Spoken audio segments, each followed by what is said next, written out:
Welcome to the midweek mailbag. It is week 11. Your Detroit Lions are 7-2, and my name is Jeremy Reisman. I'm the producer over at Pride of Detroit. You can find me at Detroit on Lion on Twitter.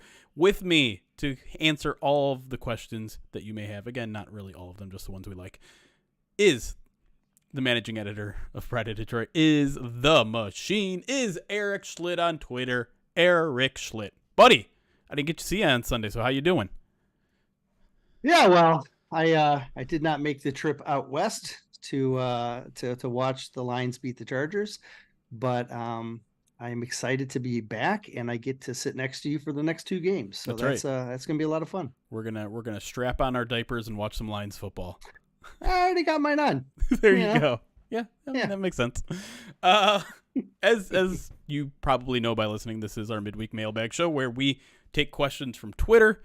Sometimes I take them from Pride of Detroit direct subscribers as well, and we answer them for the next 45 minutes or so. If you want more of this kind of content, I would imagine you should watch us live on twitch.tv/Pride of Detroit or Pride of Detroit or youtube.com/Pride of Detroit, because we answer a heck of a lot more questions during a break time. But let's not waste time here. Let's get right into it. As you may suspect, a lot of questions about the Lions defense, so that's where we'll start. Ashley David Soden on Twitter asks, does our seemingly inability to play a decent level of defense against quarterbacks who can both scramble and throw, Geno, Lamar, Justin Herbert, worry you when we have to play Dak later this season and maybe potentially take on Jalen Hurts in the playoffs? And what can the Lions do to fix this? Well, yeah, I think it does concern me because it seems to be one of the few weaknesses that this team has, right? Like when you look down the list of areas that they're succeeding, it's more than not, right? Like you're seeing top 10 level accomplishments in several offensive categories, some defensive categories. But the one very glaring hiccup is their approach to mobile quarterbacks. And when they face one, the game plan tends to be more contain oriented, which I understand. But at the same time, if you're not getting home with your edge rushers, then it puts your secondary in a very vulnerable spot. And so, yeah, it does concern me. Not Dak so much as Jalen. I think Jalen Hurts is terrifying for this team. And, Sure. Other than Jalen, I think the Lions match up comparably well with the Eagles in a lot of areas. I mean, a lot of areas.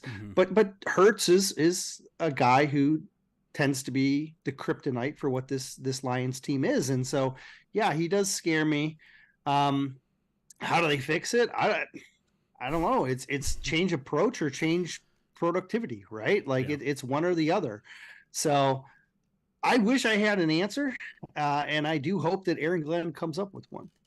Yeah. I mean, yes, this is obviously a major concern. I really don't think that this hurt them that much on Sunday because it didn't feel like Herbert got out of the pocket that often. It didn't feel like he really had to, honestly, in a lot of situations. Well, neither did Lamar, right? Right. Like Lamar just at times he did, at times he didn't. But I mean, I think we have to sit back and read this question again because you're asking, why can't the Lions stop a quarterback who can both scramble and throw? Show me a defense that can. You're talking about the elite of the elite. You're talking about why are the Lions having so much trouble with the best players in football? Because they're the best players in football. That's why. There aren't a lot of the Lions don't have the horses to sport a Browns level defense, where you can get pressure rushing for, where you can close in the pocket immediately. They just don't have the talent to do that. And even their secondary, I think we got a little bit ahead of how excited we were about the secondary, but can they hold up against the Eagles receiving core and Jalen Hurts, who's going to buy more time? No. And most defenses can't. The Lions, to me, they just don't have the talent right now to even make it a fight. And that's where a lot of defenses are right now. And I'm not trying to excuse some bad performances because it's one thing to say, listen, these guys they're good. They're going to score their points. It's another to say you gave up 5 straight 60-plus yard touchdown drives. That's not acceptable. I don't care who you're playing. That needs to be better. But at the same time, we have to realize, this is the NFL. It heavily favors the offense. And when you're playing the best players in football, you're not going to hold them to 20 points. That doesn't happen a lot in the league anymore. And I know scoring is down. Not when you're playing teams like this. Well, I think one of the biggest advantages that the Lions have shown this season is their ability to win in different ways against different opponents, right?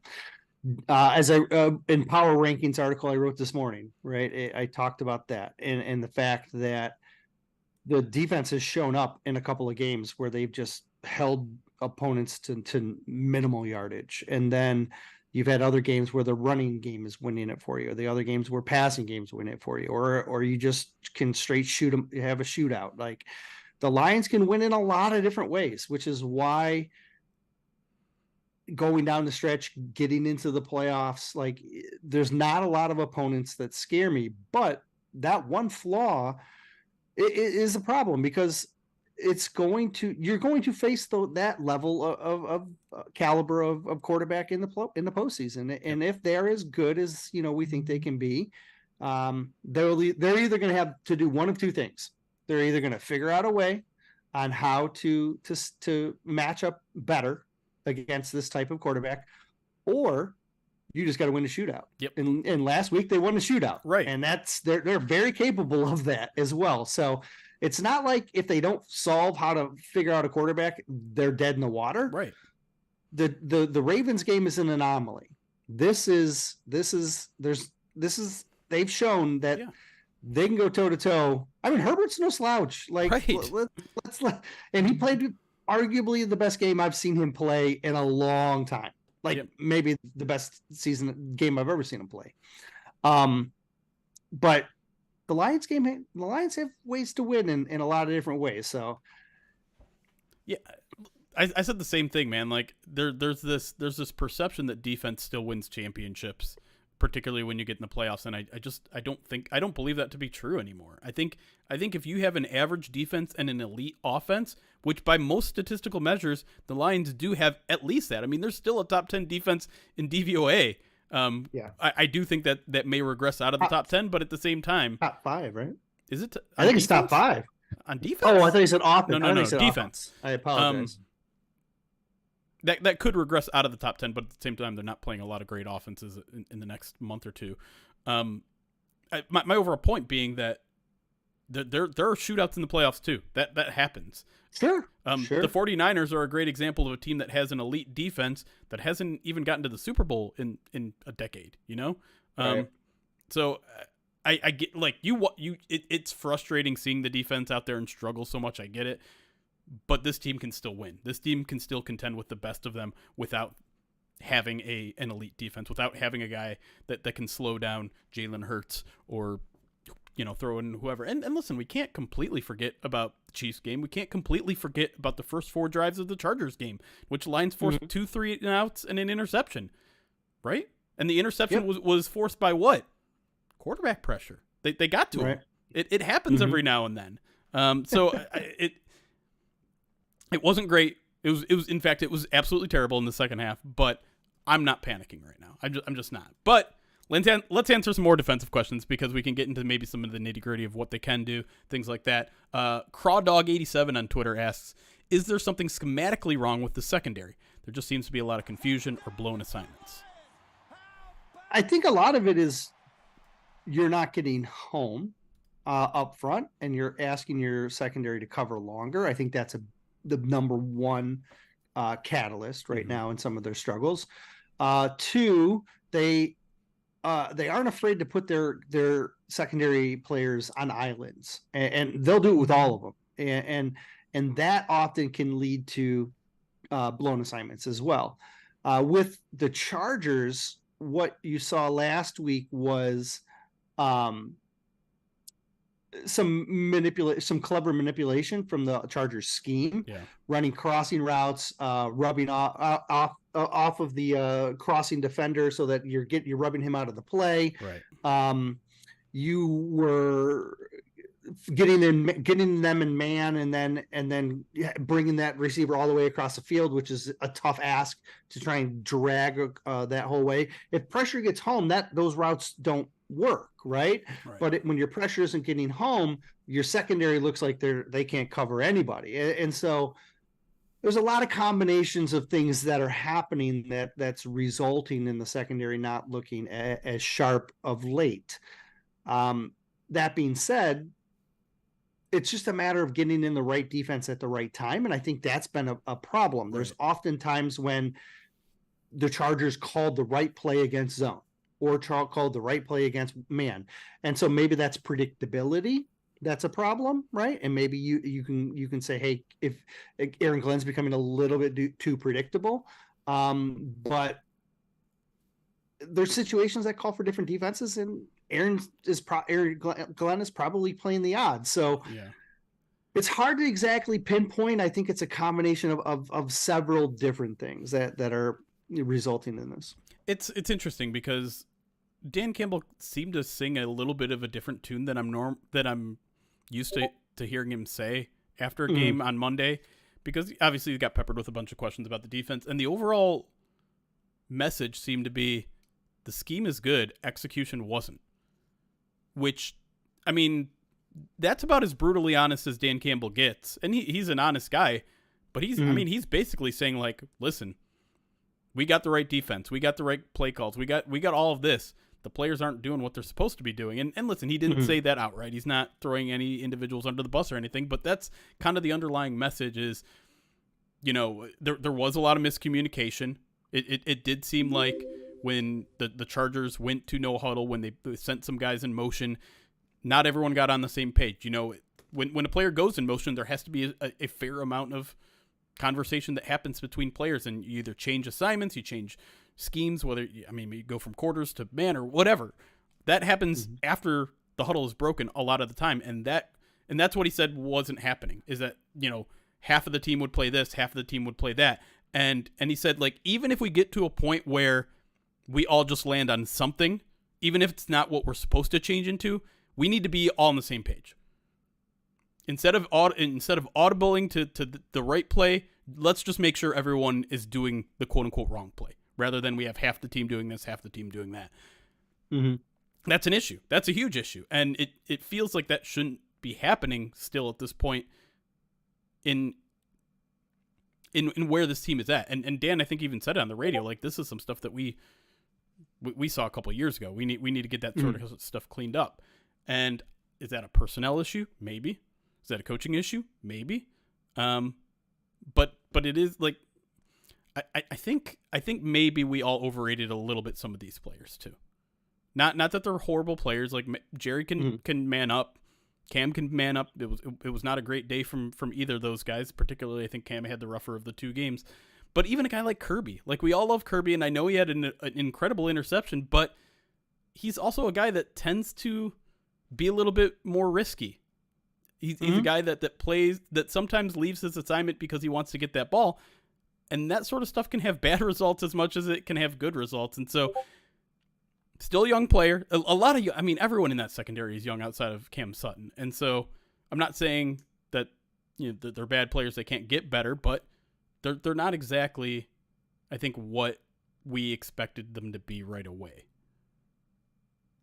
Well, I'd push back a little bit on Campbell, and I understand where he's coming from, because I agree with the fact that there was lack of execution.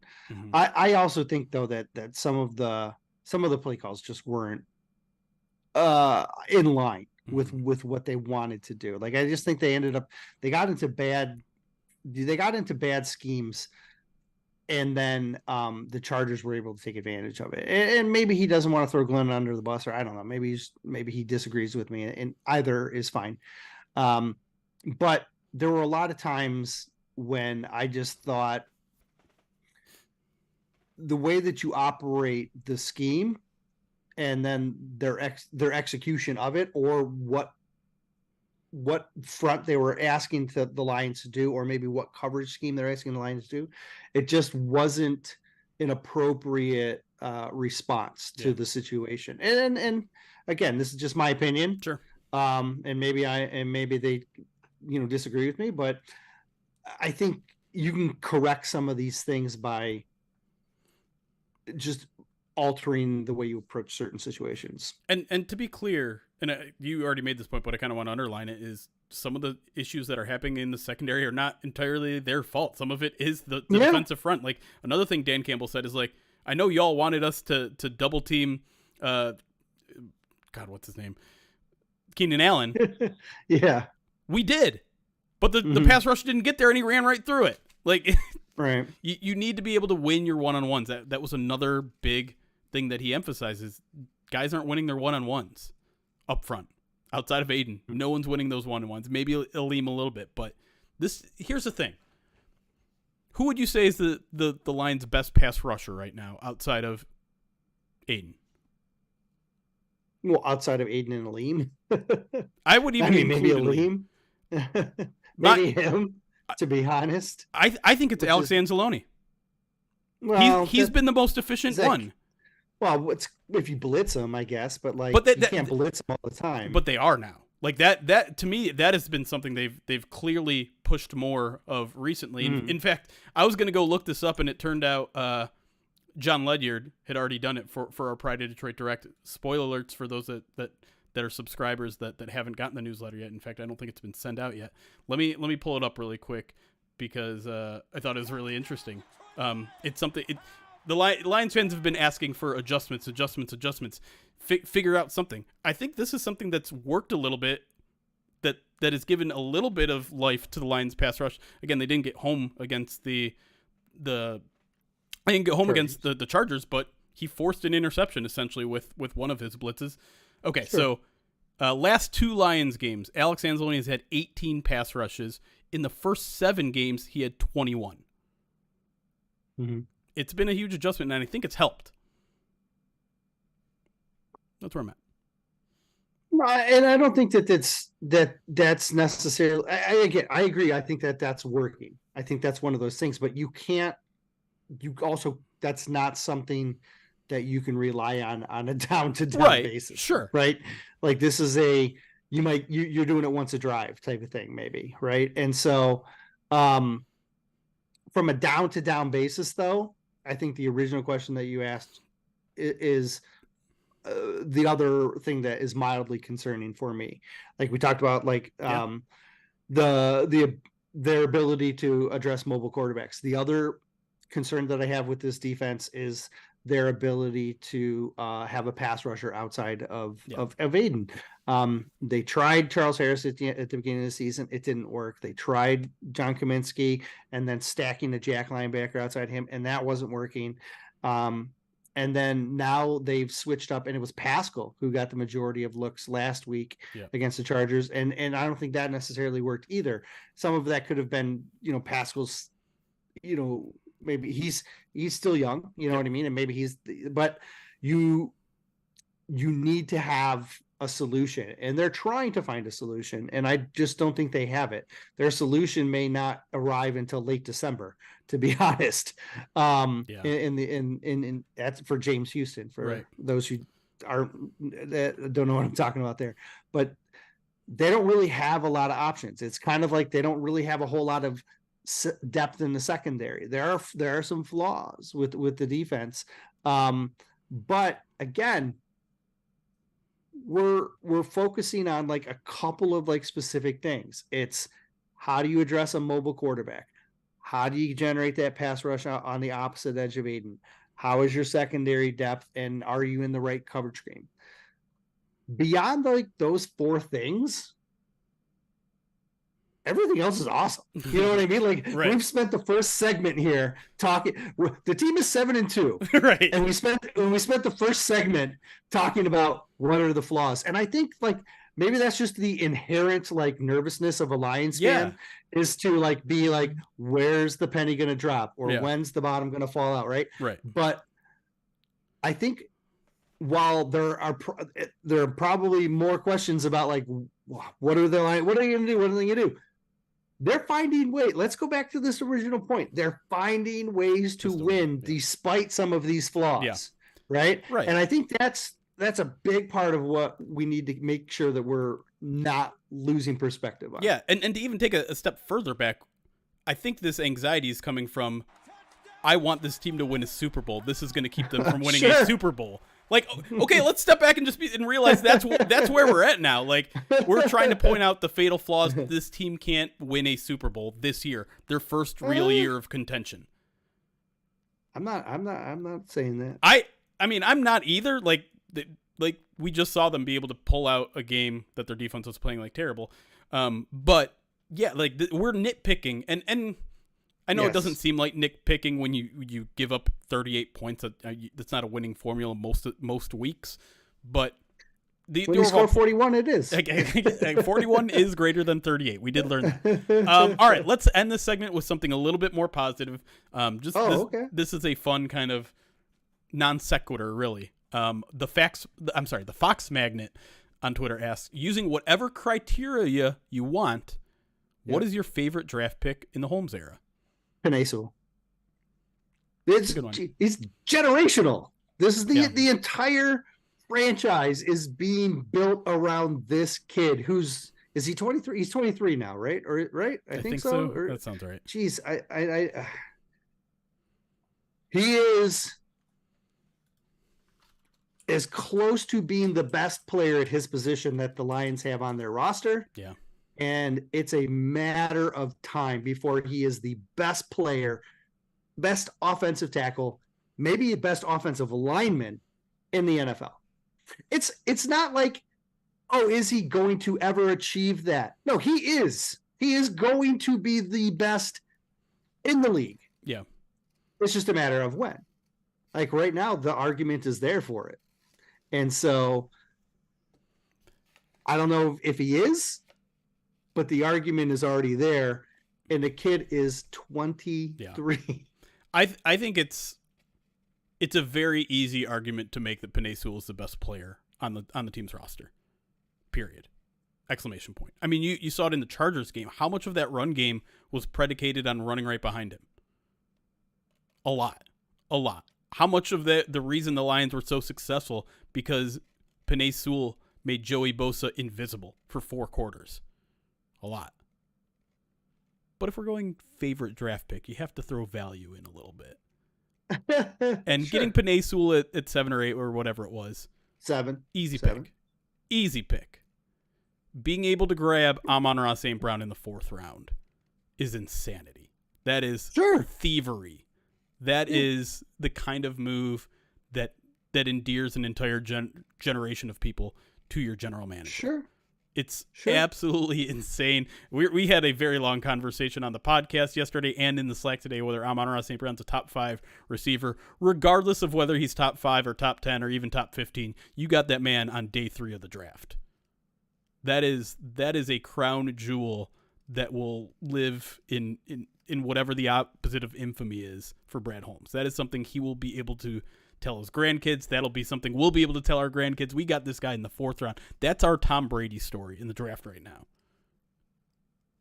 The fun thing about that whole pick is the way it happened as well. It was planned. Because you remember when he was sitting with Sheila Hamp and he was saying, that kid's going to be there and I'm just going to wait it out until he is, and then I'm just going to take him then. Yeah. Right? And so that ability to understand the draft and how teams value players, and it's astounding. Yeah. I've never seen anything like it. Yeah. I mean, honestly, I've never seen anything like it. Every pick he's made is on the team in some fashion. Like every pick. It's he's a wizard. He's a wizard. He really is. He really is. It's the best way to put it. So I love his first pick right off the bat. That's fair. Make your first pick. Made a statement. That's best player. Your entire franchise is built around this kid. And then you're going to build, you got a second pillar in that draft. You got another pillar of the draft after that. And apparently you got another one after that as well. It's sure starting to look like. So yeah. Whew. It's that's how we got here. It's why we're 7-2, despite all of the defensive horribleness. But anyways, let's take a break here. When we come back, more of your Lions questions. I promise all the defense stuff is behind us. We'll talk a little bit more about looking ahead for the Bears. We'll talk a little bit about Dan Campbell leaving for a head coaching job? Question mark. And we'll talk a little Brian Branch when we come back here on the Midweek Mailbag. We'll be right back.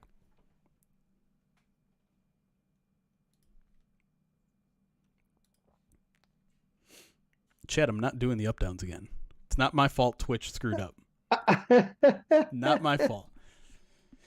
But thanks for joining us, everybody.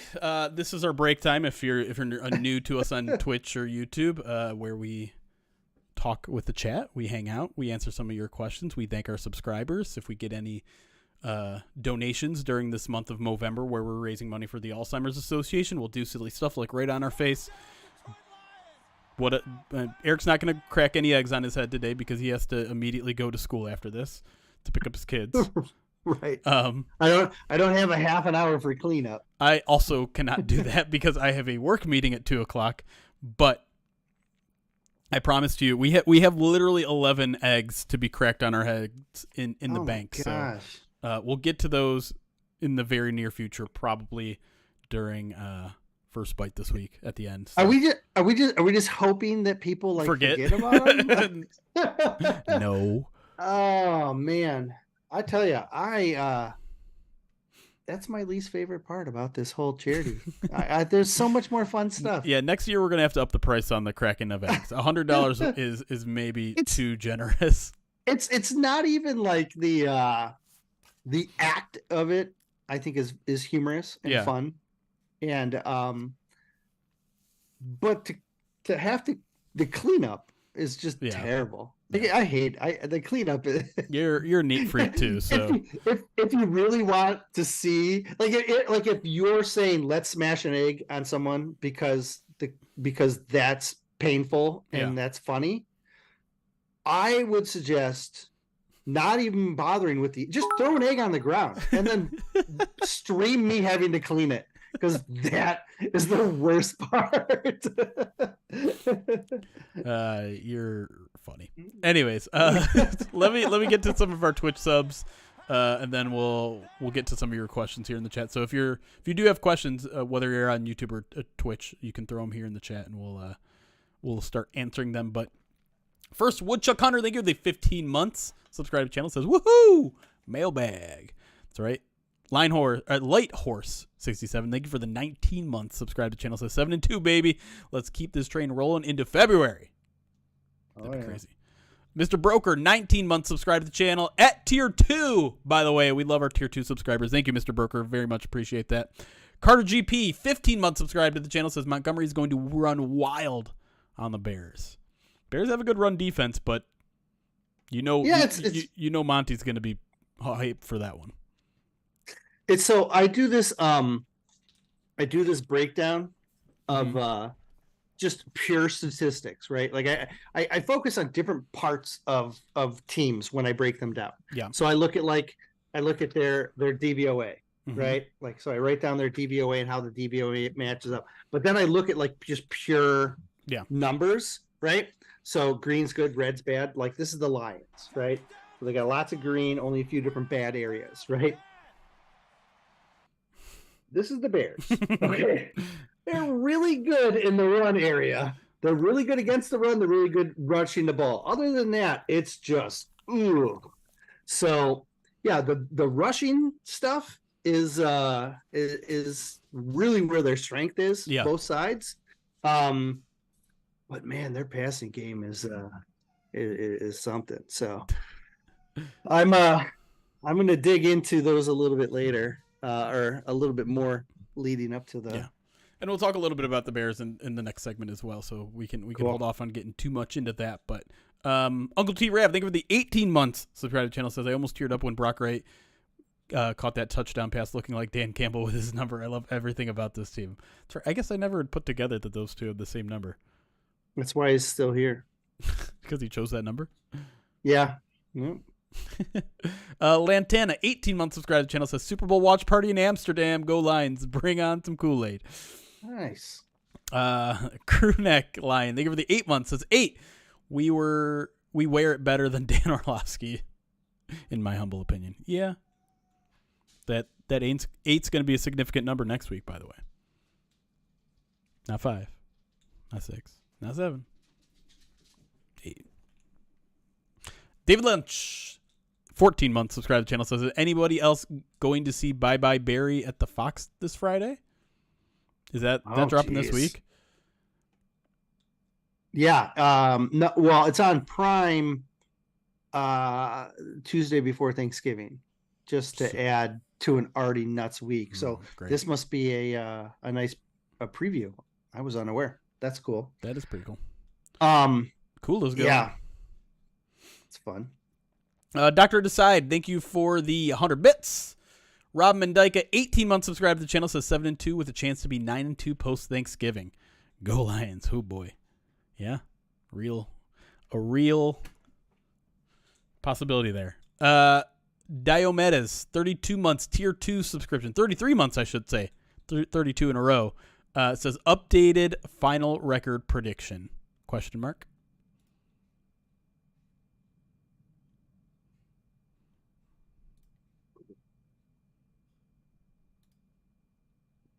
That's hard.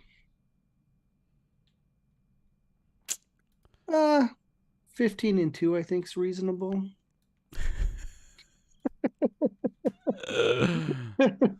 I don't think they're any worse than 13-4. Oh my god! I think 15-2 is reasonable though. Stop it! No, they're not worse. There's no way they're worse than 13-4. No way. They're gonna double their loss total. Get out of here. Get out of here. You're insane. Oh, I am a hard lock at 13-4 right now. But like, if you could, I'll take the over too. I'm This league is way too any given Sunday to say that. Sure. I don't care. Where are they going to lose? Oh boy, this is like we get to late November, and this is what Eric turns into this way every year now. Well, just like this team, it's an invincibility complex. Yeah, well, look at what they're doing. Look what they're doing. They're 15-4 in their last 19. Yeah, since I started my little bravado. Yeah, it's gonna get worse too because I'm just gonna get more and more confident. I think there are two 50-50 games left at Minnesota. Yeah, at Dallas. That's it. That's it. But I'm not counting out the possibility of losing a non-50-50 game. It happens. Okay. It happened against Carolina last year. So playing in Chicago is not going to be easy. Okay, so you're saying they're going to lose both their 50-50s and another one they shouldn't lose? No, I'm not saying they will. I'm saying this is within the realm of possibilities. You're saying it's not even possible for this team to go 12-5. Correct. Stop it. Even if they lose a game that they shouldn't, they're still going to win one of those 50-50s. And so, lock it in. A couple of people in chat mentioning the Broncos, and I'm not convinced. I'm sorry. I'm not convinced of the Broncos because they beat a Bills team that turned it over 4 times or whatever it was. Because would we even be talking about the Broncos if the Bills didn't have 12 guys on the field? Well, no. I mean, they're bad. It's weird. The Broncos are terrible. But for whatever reason, they've had the antidote for some couple AFC teams. Josh Allen got to stop turning the ball over. My goodness. 11 interceptions already. That's why the Bills are what they are. Yeah. I think the Bills are the most talented 500 team ever. They have to be. It's amazing how bad they are right now compared to what they should be. Yeah, I think it was Aaron Schatz was like, here are the DVOA, the best 5-5 DVOA teams of all time, and the Chiefs were like 3rd ever. The Bills.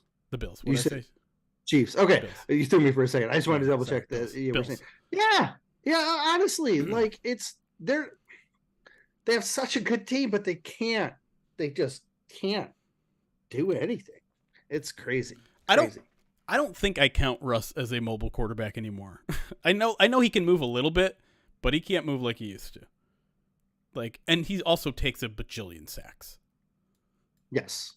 I think they have the worst sack margin right now, don't they? If I'm not mistaken, the Broncos. And also, like, the one thing that we didn't even mention when we were talking about the defense that entire time was that their run defense is still elite. And I mentioned this on the podcast yesterday. Like, if your defense continues to be that good against the run, you're gonna get in a lot of third downs. And when you get in a lot of third downs, you're gonna get off the field. Even if your pass defense is crap, you're gonna draw a holding. Maybe one time in the world, Aiden Hutchinson will draw a holding penalty. If you are facing an offense that has a really good receiver and a really good rusher, the Lions are going to default to take away the rusher. Yeah. That's what they want to do every time. Right.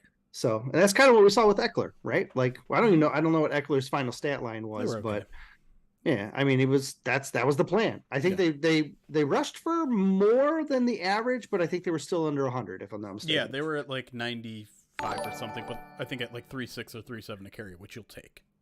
Yeah, certainly. I mean, look, the Lions are getting like 3.5 yards before contact. Right. Like, you know what I mean? Yeah. Talk about the run game working. Like, the offensive line, they're my favorite. They're my favorite. I don't think I've ever seen such a dominant performance than yesterday. Like, well, wait till this weekend. For a very long time, really until this past week, I thought the Eagles' offensive line was on a different level of everyone else in the league. After the Chargers game, I'm like, oh, wait a second. The Lions might be there too. Lions might be on their exact same level. Here's the deal. That's saying something. Here's the thing for me. The Eagles and the Lions have the 1 and 2 top center and top right tackles in the league. Mm-hmm. Then it becomes maybe the Eagles have a little bit better left tackle, but they're still really good. Maybe the Lions have a little bit better right guard and left guard. And then when you start like looking at them collectively, it's like, oh, these are the top 2 lines that we've thought. Yeah. And maybe the Lions absolutely are the best offensive line in the league, like Pro Football Focus has been saying for a month now. Yeah, but it's fun for making headlines, but it's their offensive line rankings are not they're not objective. It's not like a metric. It's just a based on stats. But right? it's just someone's opinion. It's not like the Lions' offensive line computes as the number 1 offensive line. They're just like, yeah, we think it's the Lions this week. And here are like 1 or 2 stats based on that, which is semi-annoying because if you're going to build your entire brand around objectivity and stats and ratings and things like that, if you're going to do rankings, they stick by your numbers. The thing is I think their numbers work for individuals, but when you then combine those individuals together to make I wonder how, if that... It's probably not easy. None of it is easy, but... Well, and it probably isn't consistent. Yeah. You know, like their result from that probably isn't what they want. There's probably a flaw in it, I guess is what I'm saying. Yeah. Like you see that with when you start trying to combine and manipulate statistics sometimes. You're like, hey, let's do it this way, and it just makes sense. But then you're like, this makes no sense. Right. So 2 pounds from Damian Smith over on YouTube says, can Decker finally make a Pro Bowl this year? It's so hard because like at this point in his career, he's kind of like stuck with people have a perception of what he is. Yeah. Right. And fans have a perception of what he is. So I don't think he's ever going to get the fan vote. I don't think he's ever going to get like maybe the coaches vote. Like the offensive line is so reputation based, right? A lot of it is, and a lot of it is other people saying you have to do something to get noticed sometimes in order to break into that reputation market. Like Penei Sewell relocating guys all over the field, putting up zeros against Joey Bosa and Mac. Like those things will vault you into the Pro Bowl. Right. Decker is just solid, like a solid top 12 tackle in the league. Will he get into the Pro Bowl? It'd be hard on votes alone. Plus, I don't think it matters for the Pro Bowl anywhere this year because it's not like they're not going to play in it because they're going to be in the Super Bowl. You stole my thunder. I wanted to cut that one off at the pass. The thing I will say though that will work in his favor this year is that the Lions are nationally being recognized, right? Just that alone, they're in the conversation. They're the team with the second best record in the NFL. They've won every single time they've been on prime time. That helps. And I think the fact that they're getting recognized as the team is being built by the offensive line, right? I think that is a huge catalyst in it as well, 100%. Right? You can't just I think there's a chance this year. I do. Like if they are 15-2, and their offensive line is what the team is built on, you got a real good chance. Yeah. So good one, Casey says. So he's an upper decker. I like that. That's a good joke. Darth Hippo, what's up, buddy? Thank you for the 35 months. Captain James Kirk 50-bit says, fun fact, Josh Allen leads the league in interceptions and was in the top 3 for most interceptions in both 2021 and 2022. He's not a top 5 quarterback. Everyone says he is.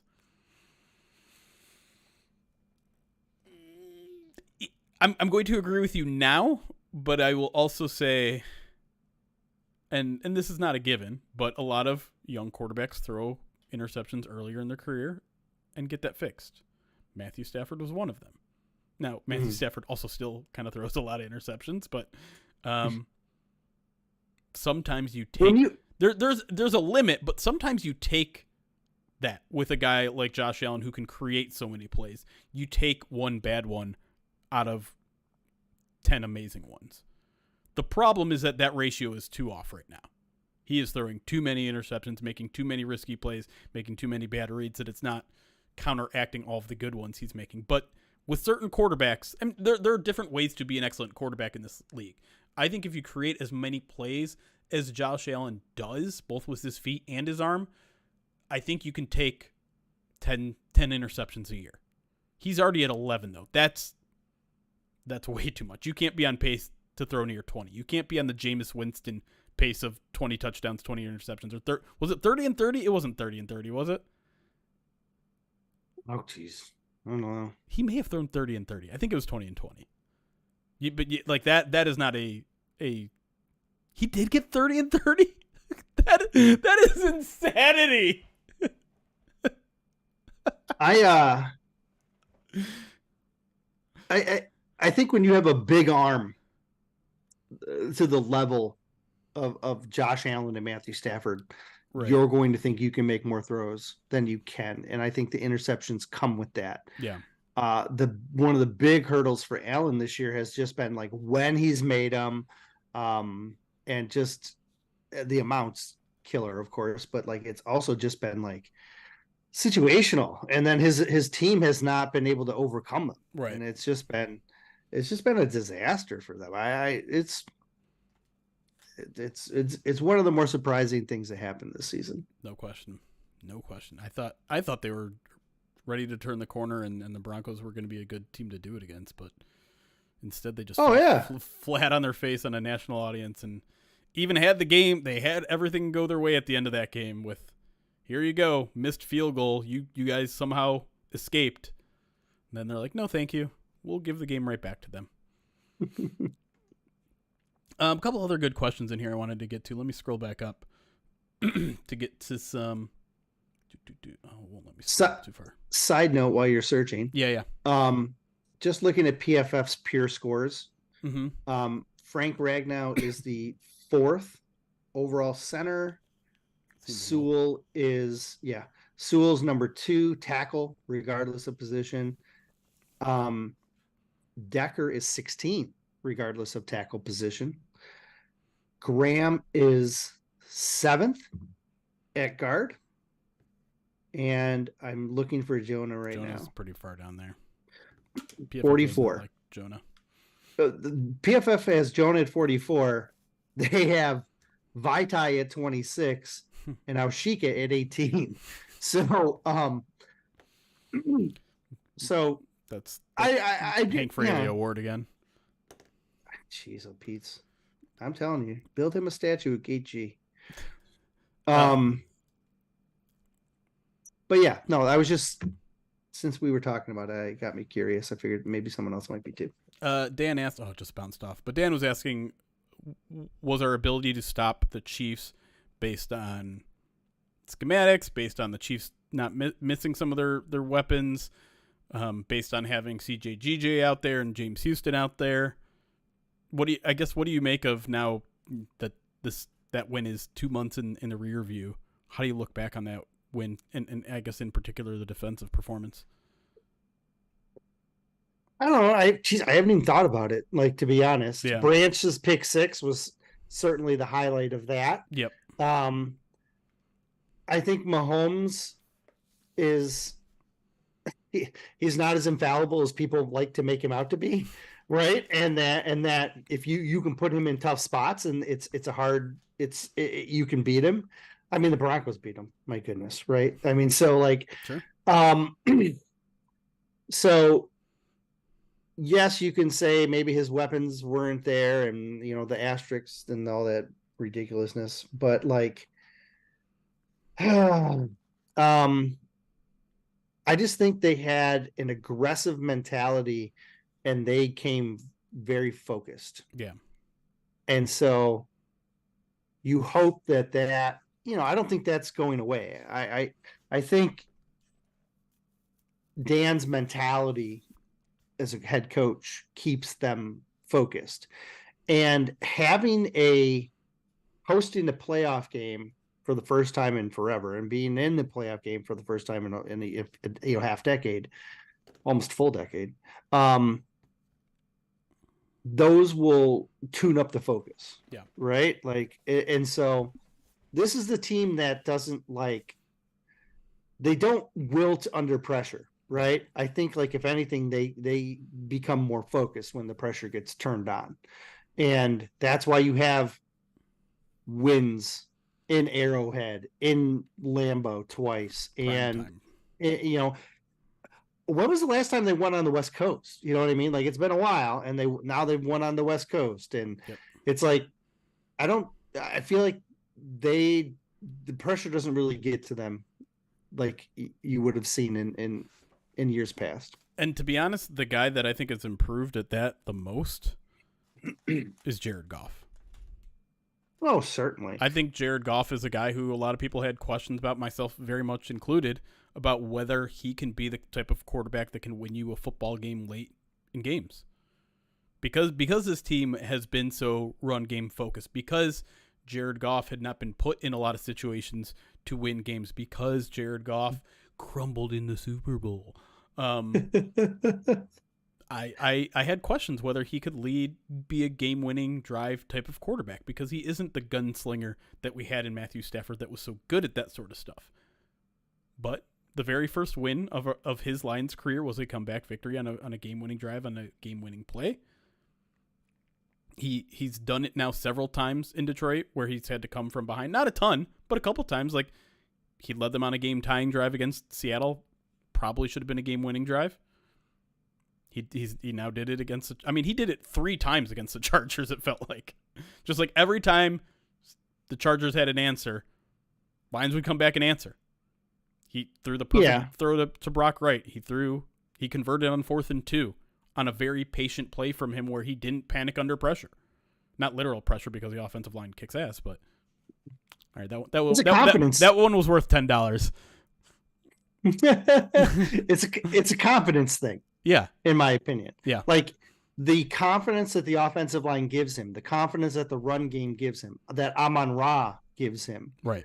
Like, he has Josh Reynolds, Khalif Raymond, like Laporta. The fact, okay, the fact that Sam Laporta was the option on that 4th down play right. is not being talked about enough. This is a rookie that they were like, oh, if you lose it, you probably lose if you don't convert, you probably lose the game. If you convert, you probably win the game.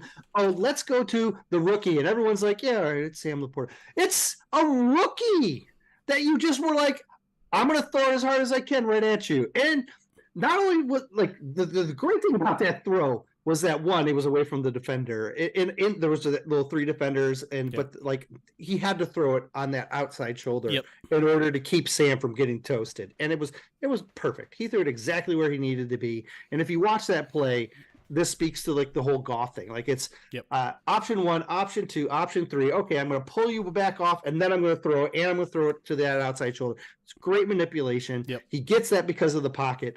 But the fact that they're throwing it to the rookie, that level of trust in him, that's Amon-Ra level of trust. Yeah. You know what I mean? Like outside of Amon-Ra, is Sam Laporta the most trustworthy pass catcher on this team? Well, and that's what it's looking. This kid's a rookie. Here's the thing, though.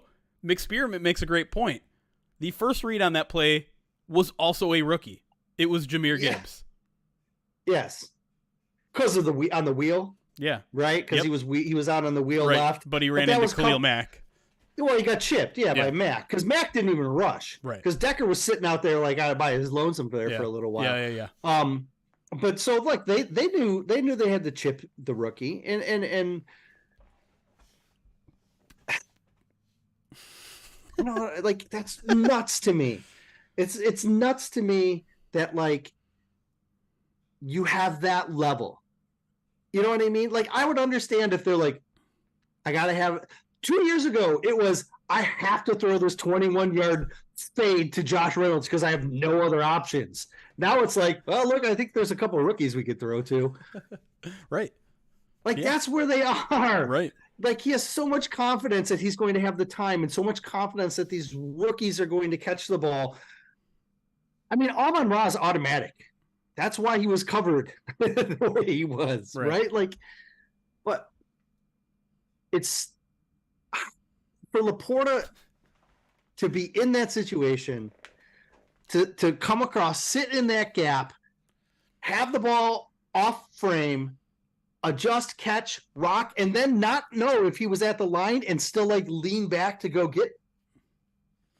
He's a good player. Love everything about him. He's a good player. Love everything. You're either.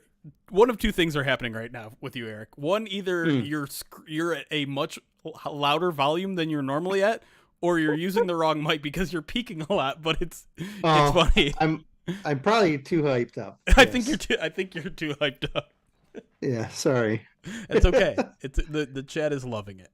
I apologize if I'm hurting anyone's earbuds there. No, it's all good. Because.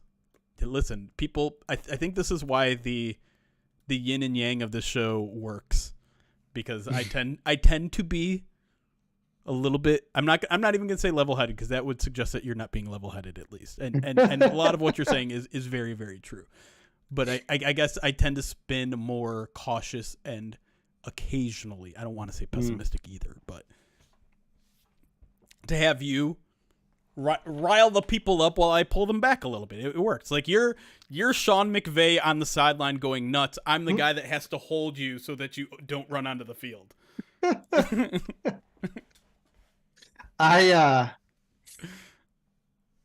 am trying to embrace what I see unfolding in front of me, and I want to enjoy every second of what is turning out to be a changing of the guard on this. We have been waiting for so long, and there's so much pent up. My confidence level is through the roof, and I'm like, let's go. Okay.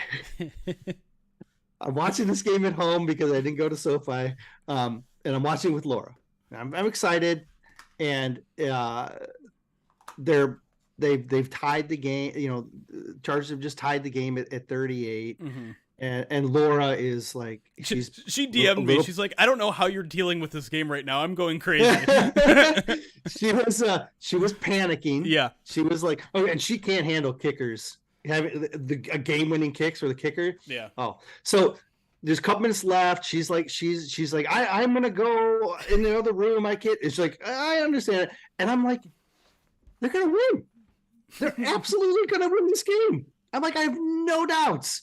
I'm like, if you've watched everything they've done, they've gone down. They've made these great passes. They've executed every time they've needed to. They're going to get this fourth down. They're gonna drain this clock down, and then Patterson's going to do. You're in Patterson's range. He's going to be automatic. He's already done this in Jacksonville in the playoffs. I'm like, this is done. This game's over. I'm like, the Lions have won this game, and she was hiding behind the fridge, and she was like, "Tell me what happens," and I was like, "It's done. It's a win." Like, I'm not even nervous.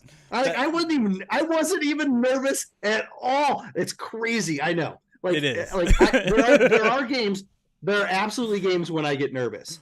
But in that game, the way that they were running and like executing, like, I was not nervous in the least. I'll tell you what. I was nervous, but the fact that they came out the first play of that drive and hit Khalif Raymond for 40 yards, I'm like, oh yeah, I forgot. This side of the ball is pretty darn good. And even the 4th and 2, while I think a good 30 seconds was just like, wait, what's about to happen? Once I got through that, like, I didn't feel that nervous after, like, once they lined up, and I'm like, okay, actually, yeah, this makes a lot of sense. Why put your defense back out there? I'm the one that tweeted out at the beginning of the drive from the Pride of Detroit account, please bleed every second of this clock offense. And then, yeah, of course they should do that. I do need to take a minute here before this story blows up. Jameson Williams just posted this on Instagram. If you can't tell what that is, it's a McDonald's hamburger. That is a McDonald's hamburger with with part of a McFlurry on it. And I just got done praising the man on Twitter because I actually thought he made a lot of progress. He did. I agreed with that take. Yeah, I think we might need to trade him this offseason. that is poor decision making. That is the grossest thing I've ever seen in my life. And that includes the weird hot Cheetos thing that he posted during the bye week or whatever. It sounds like we have a new Wheel of Pain item. Oh no. I mean, if you're going to do this, at least take the pickles off. I can't imagine the pickles go well with Oreo McFlurry or whatever that is. It looks like an Oreo McFlurry. Pickles go great with everything.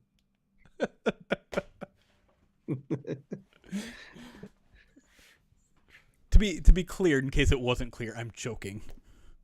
The man, like, I know they're probably gonna be serious people. Like, why isn't he taking his diet seriously and treat your body like a temple if you're an NFL, if you're an athlete. If anything, he needs to gain weight. right, yeah. Like, let's be real.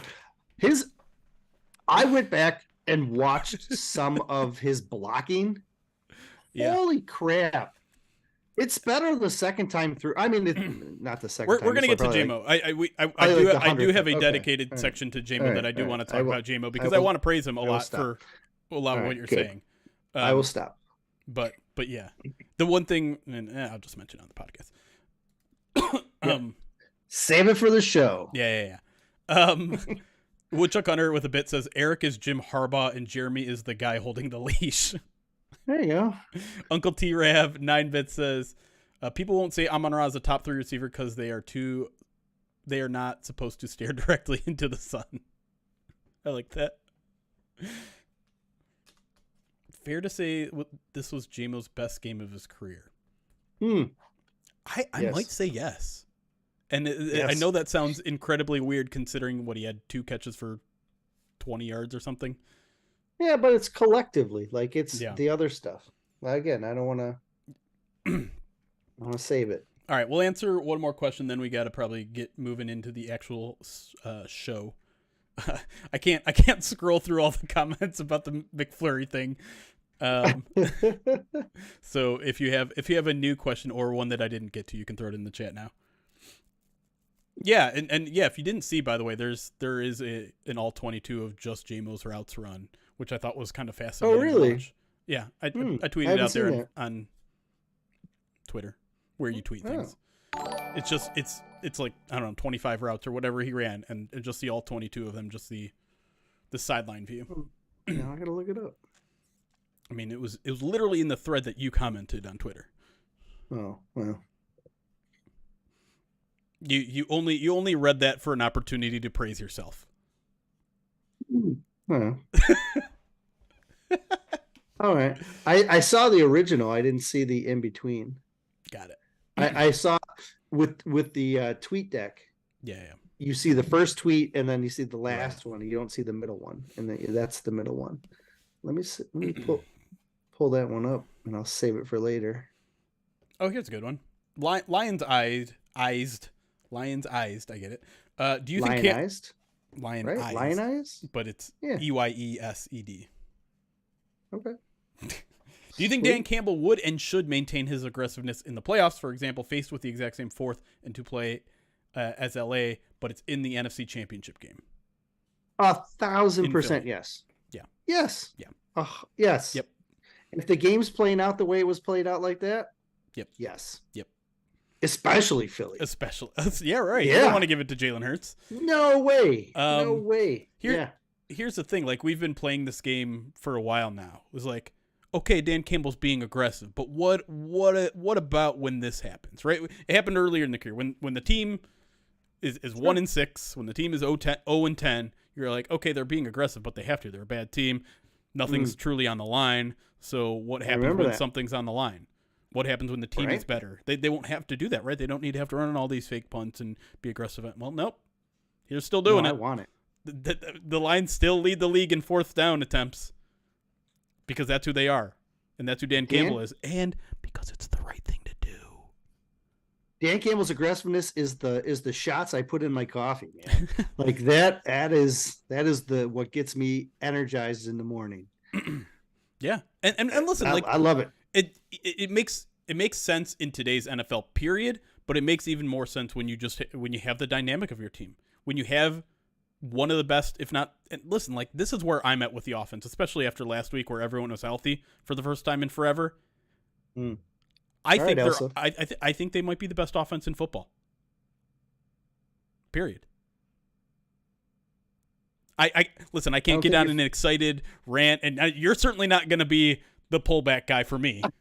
No. that I may need. Like, what? No, if anything, I'm gonna knock you out of the way while I try to stay more. Right. My thing is just, how do you stop them? How do you stop them? You can't stop the run game. If you try to stop Amon-Ra, you have a million other guys who can go out there and catch, including maybe Donovan. Like, they added an offensive weapon at the trade deadline too, by the way, that we haven't even seen yet. Yeah. The only dimension to this this offense that they don't have that other teams have is a mobile quarterback. But when you have the best tandem of running backs in the league, who cares? And you have a best. Ready? I mean, you don't need your quarterback to be mobile when your offensive line is arguably the best in football. I would say inarguably the best pass protecting offensive line in football. So I'm going to ask you this question. Yeah. Lions are number 4 in offensive DVOA. So I'm going to tell you the teams ahead of them, and you tell me if the Lions offense. I'm going to stop you right now. The only question is the Dolphins for me. Yeah, it's the right? only, like, yeah. So I know. So for the people who don't have the DVOA up sheet in front of them, it's Buffalo, which we can get rid of them. Too many turnovers. And Miami and San Fran. San Fran. San Fran. Come on. San Fran's close too. But there are too many questions about their quarterback. Right.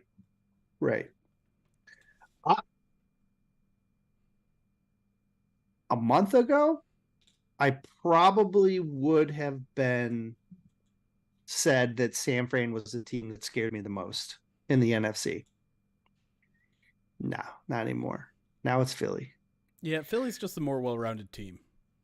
Yeah. Both sides of the But at the same time, I think the Lions' offensive line can shut down Philly's defensive line, and that's a hot take. It's a little bit of a hot take. Yep, a little bit. A little bit. But guess what? When you have the number one offensive line, and you just said, the number one pass protecting offensive line, I don't think it's as bold as maybe some would say. Yep. All right. Getting ourselves hyped up a little bit. That was like clip worthy. That was like we throw that on TikTok. If I could ever get the energy to get our TikTok going. My hot take ahead of the season was, we did it on this show, was we made our bold predictions. Mm-hmm. And mine was Sam Laporta will have more pass reception yards than TJ Hawkinson had at any point he was a Lion. And that don't look like a hot take anymore. Yeah. It works with that qualifier because TJ's popping off this year, but he's Minnesota's, he's their top guy right now with Jefferson on the bench. True. Addison's great, okay, don't get me wrong, but they run through TJ right now. Yeah. And that's not even a disrespect to TJ. That's just how well I think Sam fits in what they want to do. Right. I mean, they go to the guy on 4th and 2 when the game's on the line it's. I'm surprised they didn't run it with the way that game was going. They probably would have got it on 1st down too. Again, I keep repeating myself from the podcast, but I think the draw play on 4th and 5 was ballsier than going for it on 4th and 2. Oh yes, 100%. It's unbelievable play call. Yeah. When it was happening, I was just I probably had terror on my face when I saw him hand the ball off. The offensive line gets you 3.5, and you need Montgomery to get you 1.5. That's exactly what happened. Yeah, not a yard more or less. And they weren't expecting it either. If they were, like, I don't know, they would have stopped it anyways. Yeah. The only way they ever seemed to stop the run game, there was a one play. I think it was Derwin James came in on a safety blitz that perfectly timed it and hit Jameer. I think it was Jameer in the backfield for like a 2-yard loss. But that's the kind of resources they had to commit to stop the Lions' run game, and they didn't do it. They couldn't do it enough. Otherwise, the Lions were going to beat them with play action. Fun part about that is now that's on tape, and the Bears try and blitz, Jackson Brisker this week. Well, whichever. Yeah. They're going to run a little play action on that. Right. Goff's play action game has always been good. Yeah. But holy cow. It is. It is that Brock as play good. Was so good. So yeah. Good. He fooled everybody. Yeah. Everybody except for Brock Wright, who was running down the seam. And running, straight up the middle there. I love that that's his role now. He's just like, I bet you forgot about me. That's his offensive contributions. He's essentially the fullback. You know what I mean? Like where you're like, we'll lull you to sleep with 600 plays before we target this guy again. But that 601, you're screwed. It's good. You know how hard that is for him though too, right? Like to be cold, and then have to make that catch. Dan talked about that on Monday. It's like it's really tough. It's a credit to how level of a player he is in terms of getting too high, getting too low, any of that sort of stuff. It's one of those guys that goes out and does his job. That's why they let him wear it for real. All right, one more question here, then we'll get back into it. Uncle T Rav with 4 bits asked, if you could re-sign only 2 of the following 3 players, who would it be? Jonah Jackson, Jerry Jacobs, CD Deuce. Jonah's number 1. Mm-hmm. I knew that was going to be true.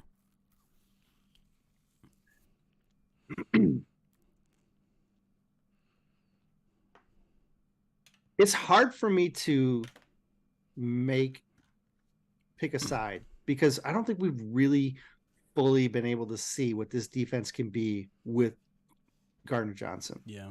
You know what I mean? Yeah. So like, I think Gardner Johnson is the better player. I think he's going to cost more. I think Jerry plays a more valuable position. But adding Gardner Johnson makes the coverage windows for the outside guys much smaller, right? So like that's really valuable. Yeah. But I don't know if there's enough like evidence out there of what he can do. So, and it's tough. It's a tough one because at the same time, I think Jerry's been playing very well. But he also is limited, and that's a thing he's going to fight against his whole career. Yeah. To me, the thing that's really tough is that you want Jerry Jacobs on your team, but you also probably prefer 100%. Him not to be your starter. Yeah. And but like it's not need three. We've talked about this before. Yes, you need three starting corners. Yes. Right? Like you absolutely do. So if we're looking at this objectively with what they have now, you're basically saying they've got Tracy, Kirby, Branch, and then a corner you've got Cam Sutton. Jerry is probably the higher priority because you need at least two corners, and you can roll with the safeties you have. Yeah, right. Whereas you absolutely need to get two corners, and so bringing Jerry back is probably a higher priority. The problem I'm having is I still think this defense lacks high-end talent. I still think this defense lacks elite players. But maybe you bring them in at 3, right? That's what you're saying there. I think. Yeah. It's just, and I'm not saying that they lack players that could be elite players. I'm just saying if you're talking about level of play right now, is there an elite player on this roster other than Aiden Hutchinson on the defensive side defense? Of the ball? Maybe you could say Anzalone. Anzalone is playing at an elite level right now, and which is not something I ever thought I'd say. But he's playing his best, the best football I've ever seen him play. But Kirby's not playing at an elite level. I think Aleem is in that conversation. Close. But Aleem can make the Pro Bowl. Like if you're talking about guys that can make the Pro Bowl, he doesn't have enough stats. He needs sacks. Ooh, I don't know. He needs sacks to do it. They're gonna look at him like a nose tackle, and he's gonna be like one of the guys that gets in because of like the lat. Well, he won't get the popular vote, but he'll get like the other votes from the players and coaches. And he's got a chance. He doesn't. It's gonna be a lot of people looking at PFF there. It's adorable, Eric, but he doesn't have a chance. I got to grab the back of your shirt here and pull. I think he does. I think no. But I'm not saying the whole defense. I'm saying outside, Aleem might be the one that has the best chance of making the Pro Bowl of the whole defense. That might be true, but he has no chance of making the Pro Bowl. Oh, he's got no chance. I'm sorry. Think he has a chance. I'm not saying he's not having a good season, but in order to make it as a defensive tackle, you have to get sacks. We'll see. Could be like the year Jonah made it. Okay, so where you were like, oh, wait a minute, look at Jonah. So okay, it's not going to matter anyways. If 5 defensive tackles get injured or decline to go, no, stop it, stop it. All right. Let's get into the second segment here. Thank you for your patience, everybody, and your questions, of course.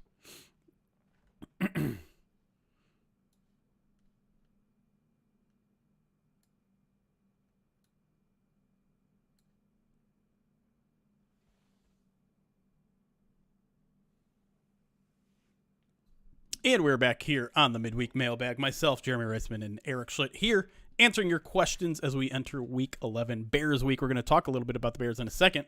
But first, from Jason Krolik on Twitter asks, do you give any credibility to Bruce Feldman speculating that Texas A&M should make a run at Dan Campbell for their head coach? I 100% think Texas A&M will be interested in Dan Campbell. But it's a fool's dream. Like, that's not going to happen. Like, let's be very clear. It is not realistic.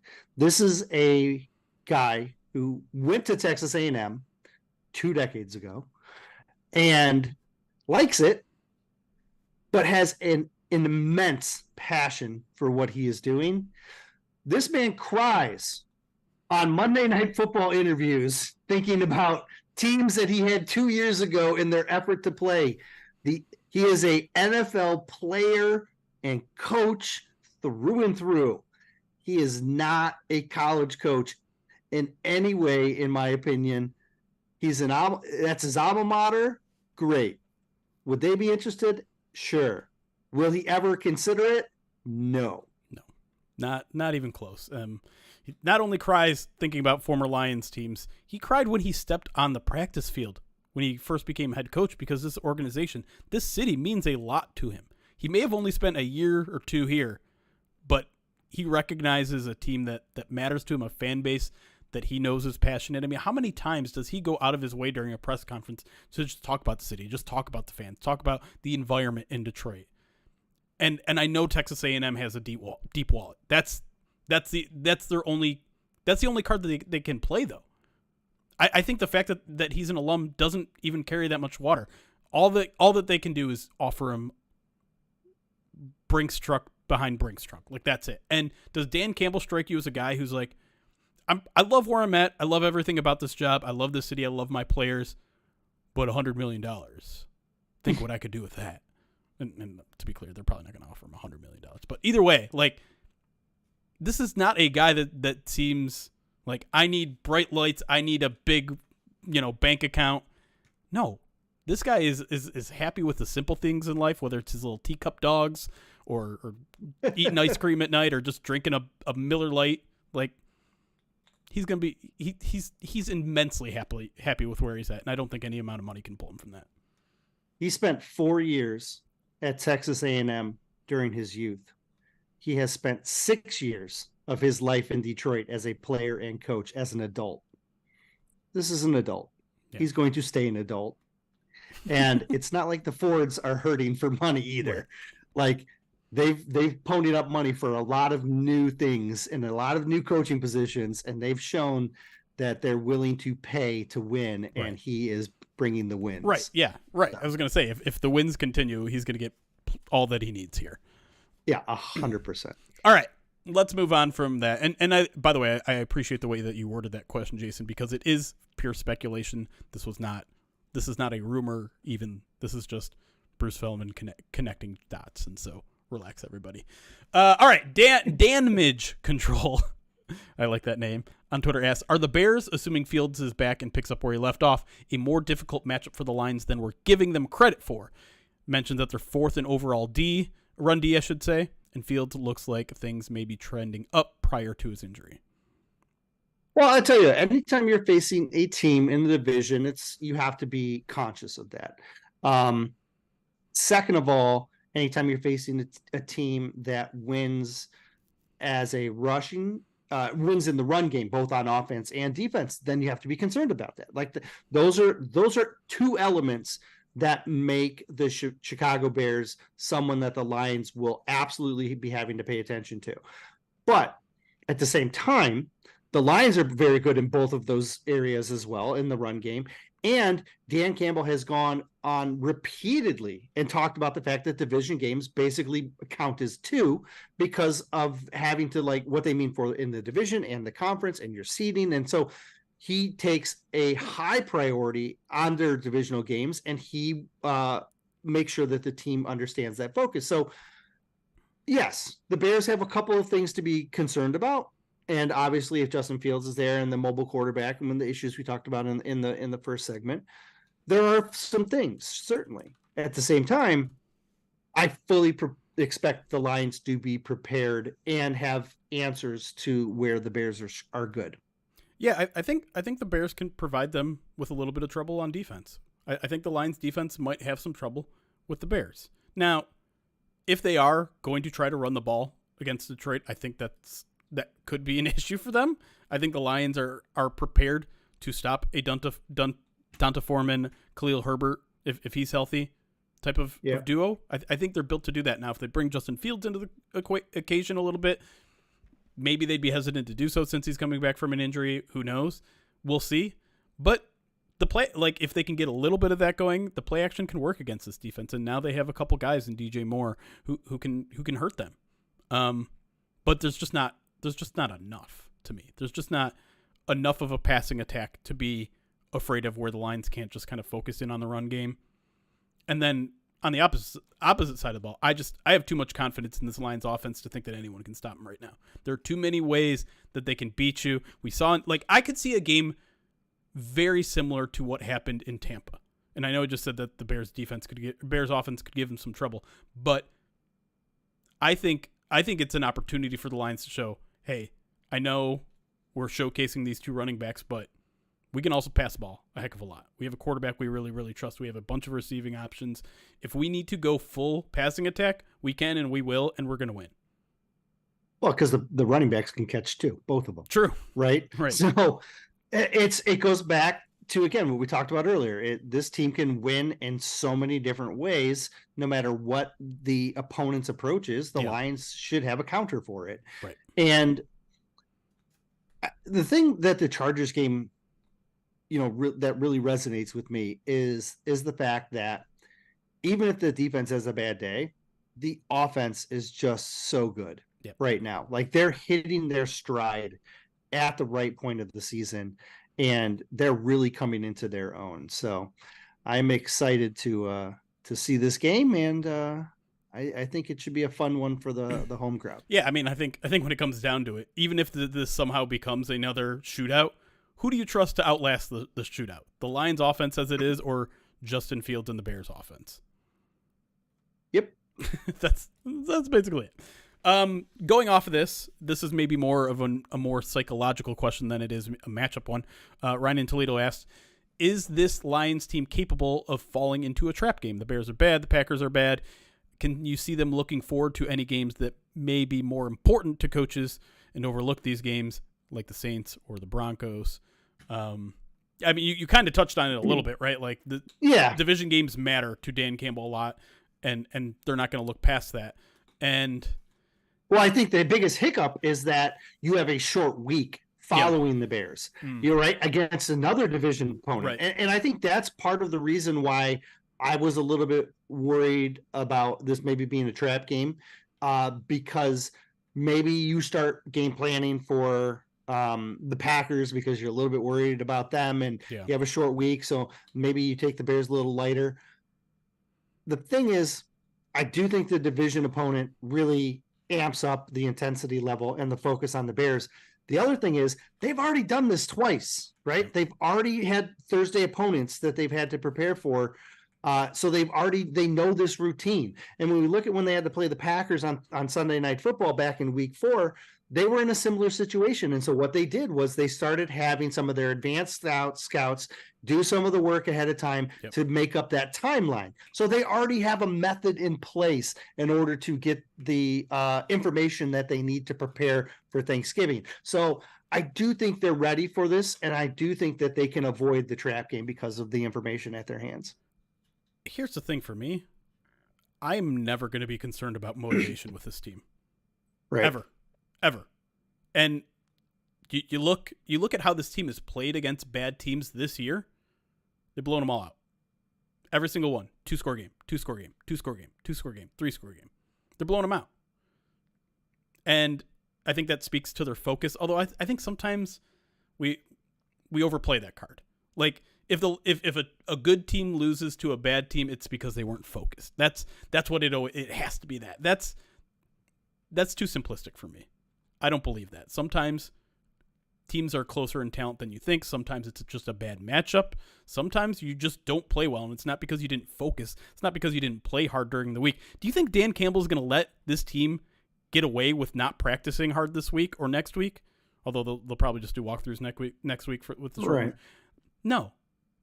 That's not this team will never run into the problem of they're not working too hard ever under Dan Campbell. And so if they lose to the Bears, something else happened. Jared Goff had an off bad day. The defense, I don't know, did something wrong. Whatever. Or they're not had a gas leak. Sure. Something like that. I am not at all worried. And you can call it a trap game. You can call it whatever you want. This team is going to be amply motivated each and every week this year and going forward until infinity, until Dan Campbell is no longer here. That's all I'm going to say. All right. Next question from Kirsten asks, a lot of us predicted the Lions to be in the 11-5, 12-4 range. if that holds true, where do the let's say 11-5 to 13-4 range, okay, or 11-6 to 13, whatever, 11-6 wins, 5-3 losses. Okay, her question is, yes, where do the losses come from? Yes, where do the 2-3 losses come from? What are you most concerned about? On the road at Dallas, on the road versus the Vikings. I think those are your two hardest games. Yep. So the on the road against the Vikings is a 50-50. I think on the road at Dallas is a 50-50. I don't think you're going to lose both those games, but maybe you do. And maybe that's where two of them come from. The third one would be a surprise because I don't see it on the schedule anywhere else. So I see some people getting a little anxious over the Broncos. They're quote unquote turning things around because they beat the Bills last night. Look, if the Broncos show up one more time, and that game gets flexed to a Saturday, it's over, because they're not going to lose in front of a national audience. The Lions don't lose in front of national audience teams, right? Like they so they're going to win the Super Bowl then, because every playoff game is nationally televised, Erik. Okay. So I do think the Bears on the road is going to be difficult because it's going to be a crappy weather game. We know the field is going to be crappy, and listen, even during the Lions' kind of amazing streak last year, that was a tough win. That was a win they probably escaped with and probably shouldn't have had. So I think they're going to be a challenge. The rest, though, I'm not scared of the Saints. I'm not scared of the Broncos. I'm not scared of the Packers. I'm with you. It's really both Minnesota games, but particularly the one away, Dallas game, and then in a distant fourth to those three games, I think Bears on the road. All right. Two more. One from our Pride of Detroit direct subscriber, Angie, asked, is Brian Branch still looking as good as he was at the beginning of the season? I haven't heard his name mentioned as much. And I've even seen some people, Erik, speculate that maybe he just hasn't been the same since his injury. Maybe there's some lingering injury issues. I don't particularly buy that because it's been a long time, including the bye week for him to get right. But I don't know. What are your thoughts on why we haven't heard Brian Branch's name? We haven't seen him make some game-changing plays as much recently. I don't know. It's hard to say, right? I think whenever you are talking about a safety or a player in a secondary, it's often easy for them to be out of frame of the ball, right? And so when you're out of frame, you don't always show up unless something bad's happening, right? A pass is being made, and then it's like, oh, Branch was in coverage there, right? So it's hard to always see the positive unless you're intercepting Patrick Mahomes for a touchdown, right? So I don't think he's been bad necessarily. I just don't think he's made as many splash plays. He's made a couple good run stops. I think they've been using him deeper at times as well, which is factored into it. And so, but I agree, the splash plays haven't been there. I just don't think it's been as bad as I don't think he's necessarily disappeared. I think it's just he's not on the camera a lot of times. Right. And we just have those splash plays have been a little fewer and far between since the injury. I have a couple theories. My first is just the ball's not coming to him. Yeah. It's a simple, like, if the ball's near him in training camp, like, he was going to make a play. He was targeted 2 times against the Ravens, 1 time against the Raiders. Is that right? Hold on. Yeah. Yes. And then 6 times on Sunday. And even then, it didn't feel like he was necessarily getting victimized, although PFF has him allowing all 6 catches for 31 yards. So he didn't even give up a big play. The crazy thing is 31 yards is almost half of his season total of 66. Like, he's only given up 66 yards on the season. So yeah. Oh, no, that's Yak. You're looking at Yak. Oh, is that after catch? Okay. Yeah. My bad. Either way, right. I was looking too fast. Another thing that you kind of alluded to there is like now he's playing a little bit more safety. They're putting a little bit more on his shoulders now. So maybe that takes a while to get used to. I mean, he's a rookie. You want to ease him in with stuff, even though he comes from an Alabama defense where he's doing a lot of this stuff anyways. But as you continue to add more to his plate, it might pull away from his performance in other positions. And then I guess to me, the other thing is just he's rookie. There's going to be some inconsistent play. I think it was foolish for us to think that he's going to come out and be an all-pro in year one. Mm-hmm. And so, the mistakes are going to come here and there. He was going to hit a rookie wall at some point, even if he missed a couple games to injury. I would be very surprised if if an injury is holding him back. I think it's just a matter of not getting the opportunities to make plays, changing his role a little bit, and then just some rookie inconsistencies that every player is going to deal with.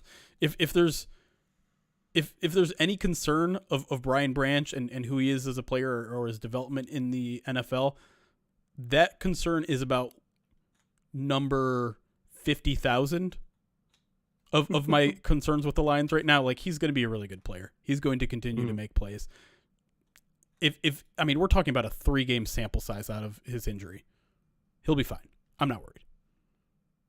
I think they've also been playing teams that will spread the ball out. Mm-hmm. And so he's had to be in coverage more as opposed to stopping the run more. Yeah. Right. When like against Atlanta was one of his better games, right? He had like 10, 11 tackles or something like that. Right. And he was asked to come up and fill. And so they got that penalty for hitting Bijan. Right. Yeah. So I think speaks to role. Yep. Right. Yep. No question. All right, last question before we get out of here comes from Elron Blubbered, which, again, you guys are killing it with the Twitter names. Another young player let's talk about, Jameson Williams. It says, it's impossible that Jameson Williams is still acclimating. It's also impossible that Ben Johnson, quote, doesn't know how to use him. What's the real answer? Inability to grasp the Ben Johnson offense? It's got to be something like that. Now, let me jump in real quick before you do and say, please. I disagree with your premise. I disagree that it's impossible that Jameson Williams is still acclimating. Some players develop at their own speed. We hear the coaching staff talk about it all the time. Some players can come in and they're immediately going to light the league on fire. Some players are going to take time to acclimate. Some players are going to take years to acclimate. Now, when you draft a guy 12 overall and you trade up for him, you sure hope he's going to be one of those guys that acclimates pretty quickly, especially when you're already burning essentially his entire rookie season because of the ACL. But that's not how it worked. Sorry, it didn't work out that way. And Erik and I were teasing it during the break. We both think Jameson Williams just came off his best career game. And I know some of you are probably scratching your head and saying, why would you say that? He had 2 catches for, 20 yards? 18 yards. That man is making a difference in ways that go, and I'm not just talking about the block on David Montgomery. Go and watch, there's a YouTube video out there. Which was awesome. Which was awesome. And credit to him because you can tell he loves doing that too. He got up from that block and it was just like, he's screaming and listen, that I think is an underrated part of Jameson Williams is how much he loves the game and the dirty work of the game that you would expect a player like him with how high he was drafted, with how much success he had at Alabama that one year, you would expect a player like that to be upset over his usage, be upset that he's not getting the ball as much as you want, upset that his stats aren't where they need to be. I don't get a sense of that at all from Jameson Williams. I get a sense that he's happy to run out there for 40 plays and block the hell out of somebody. He was literally waving his arm, come with me. Like he's having a blast out there. And I think that's an underrated part of his game that people overlook. But I would say, man, Ben Johnson used him expertly against the Chargers. He was open sometimes, but when he wasn't, he was pulling a safety away from someone else who got wide open. He was creating space all over the place because they know he is going to draw attention just because of speed. Because if you let him go, he will hit you for a big play. And even though those big plays haven't been consistent yet, he's still making an impact, and he's making everyone around him better.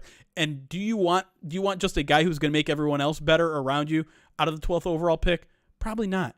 But you're going to have to remove yourself from the fact that he was a 12th overall pick. You're going to have to just admit that the team is better right now with him on the field, and that should be enough for you. What's funny is the team still views him as like this elite pass catcher. Yeah. Like a guy who's going to turn into that. Like listening to Montgomery after talk about his block or the block that Jameson delivered on his big run. He was praising Jameson. He was like, a guy like him in his position doesn't have to make that block for me. But the fact that he does speaks to his character and speaks to how he wants to win. And I think we know that about Khalif, who's running his butt down the field. We know that about Amon-Ra, who is also running his butt down the field, yep. Right? And Josh Reynolds, for that matter, as well. But Jameson loves to hit people. Like, I know we've talked about this to a point where it's like, I'm not sure if people are believing us anymore, but he loves football and he loves to win at football. Yeah. And he doesn't necessarily carry that I have to be the top target mantra that a lot of like receivers do. And for a lot of players on this team, it's just as important to them that the team scores as it is of how they score, right? It's more important that the team yep. scores than how it happens. Like there's another video out there about Montgomery and Gibbs sitting on the bench, and Montgomery is like, I can't let you get all the glory. And Gibbs is like, I want you to get one. Right. That is a trait that carries to each player. Yep. When we talk about how this team is built, they pick players that have this mentality. Yep. And Jameson does, or he wouldn't be here. It's just as important to him to lay. First of all, that block was killer. And it was perfectly set up by him. It was down the field. It was push off. And then I'm going to clip you because I know that I'm out of options, but he's going to run with him as long as he can. He's faster. Like they talk about the gait, like his gait on his running is just like so much faster than and everybody. It looks effortless too. It looks like he's jogging. Yeah, it does. But like, again, his mentality is I want to make the team better. Right. I don't think he's ever going to be a guy that's going to be like, I need 7 catches. Right. No. Or he's never going to be a guy who we hear about on a team that like, how many receivers at the trade deadline did we hear about that were like disgruntled and wanted out because they weren't getting attention? He's never going to be that guy. And yes, I agree with you. We need to forget about the fact of where he was drafted and why. Like, this is a guy who was brought in because he has elite skills that you can't find everywhere, right? Like with that speed. And sometimes those elite skills are going to help you win in other areas, like beating the zone, like blocking 40 yards downfield.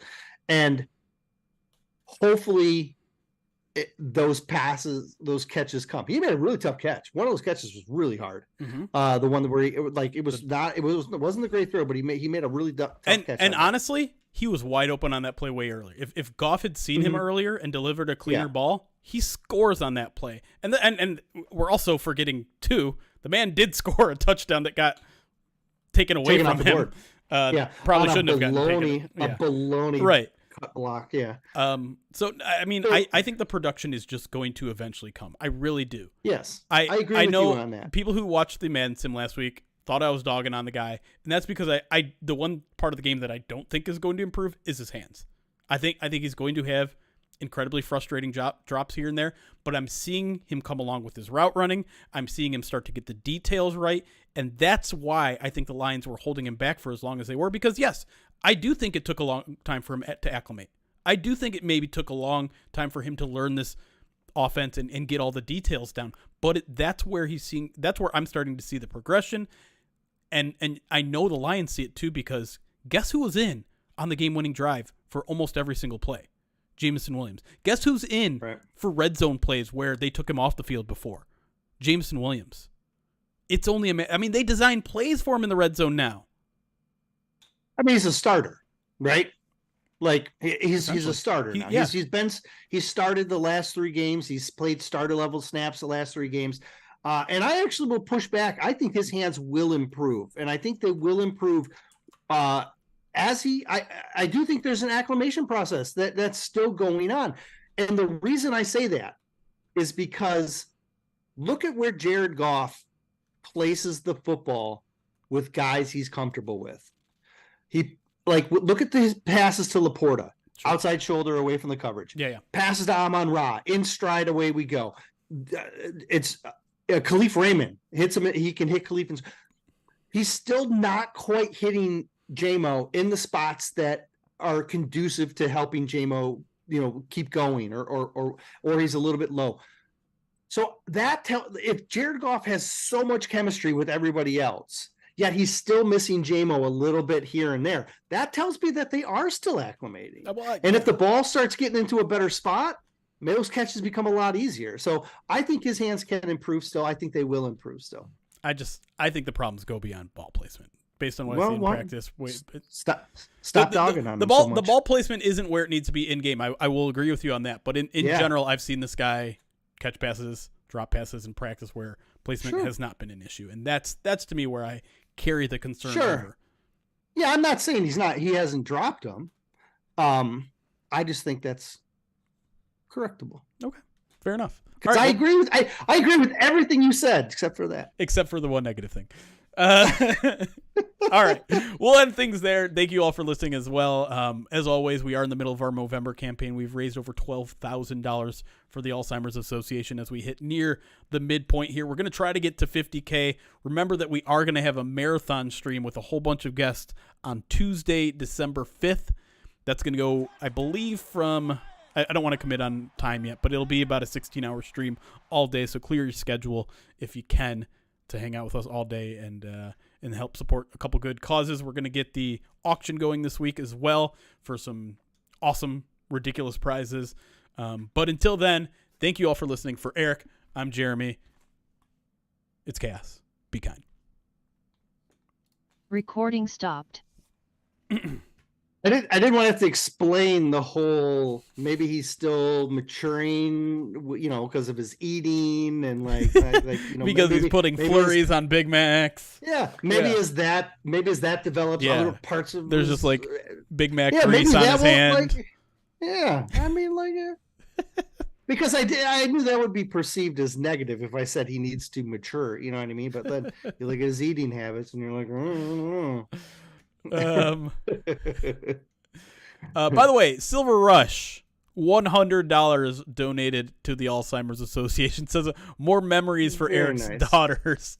I will say we're not going to be doing the egg cracking during this stream because Erik has to go pick up his daughters from school immediately after this, so we can't disrupt his day like that. But I will make note that Erik now has one in the bank. It's for me? It was for me for sure? 100%? He wasn't just making a funny comment?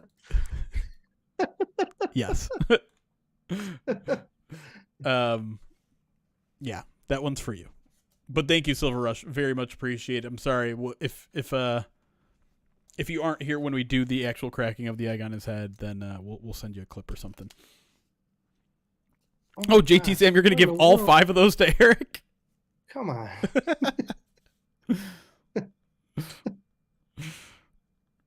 They saw how much it bothered you. That's a problem. You saw how if you show this chat just an inch of pain, you've opened the door too much. I'm gonna have to be like a serial killer and lay a tarp down, and then just throw the tarp away. Yeah, just next time we see you, turn your garage into a little Dexter kill room. Well, might have to. I'm trying to I'm not. Next week we're probably gonna do during the day again, which means I don't know when the next time I'm gonna be able to do a stream when they're going to be home is. So we're gonna have to. I worry about that. We'll do a post game show one week. Oh. Maybe. I would say we do it on a POD direct, but that's not fair to the people that aren't subscribed. Mm-mm. Shrugger, I did come up with the solution. Like I have a compromise here. That's true. So that I don't have to clean up apparently 11 eggs. Eric did buy Bean Boozled. I don't know if that's an acceptable compromise. I tried to I knew it wasn't going to be an option. So I knew it wasn't going to be an option today. So I bought the Bean Boozled as a compromise. I don't necessarily want to open the bag if I don't have to. So we can always save it. I don't mind banking them. Look, let's be honest.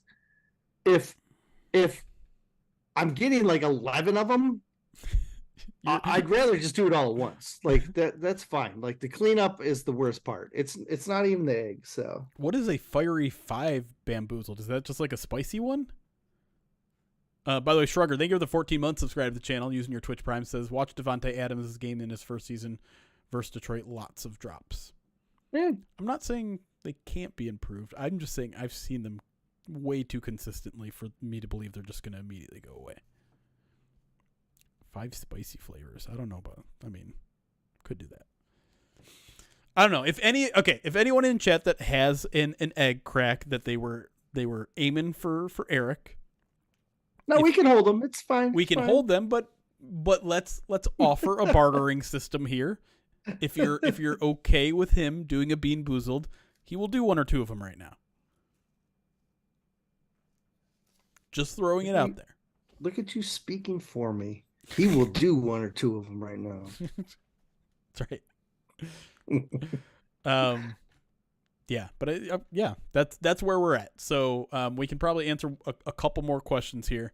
I got 10 minutes till my meeting here. So, is the exchange rate 1 egg to 3 beans? No. Here's why: a spin on the wheel is 3 beans. Yeah. Right. Yeah. Like that's 10 eggs. Mm-hmm. So that's a fair point. So I'm not saying 10.